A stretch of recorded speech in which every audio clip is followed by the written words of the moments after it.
T2X 5G 0.7 amp இந்த மாதிரி 6 போர்ட்டில் எடுக்குது.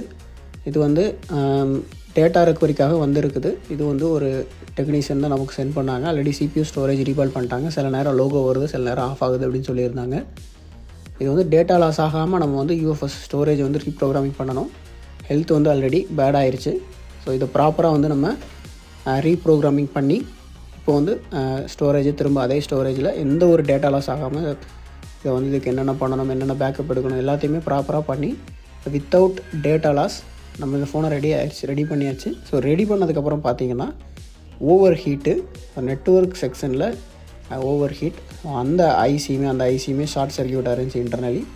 அதை ரீப்ளேஸ் பண்ணிவிட்டு வேறு ஒரு புது ஐசி ரீப்ளேஸ் பண்ணதுக்கப்புறம் இப்போ IMEI number, base band set வந்து கம்ப்ளீட்டாக ஒர்க் ஆகிற கண்டிஷனில் நம்ம அதை ரெடி பண்ணி திரும்ப அவங்களுக்கு சென்ட் பண்ணியாச்சு.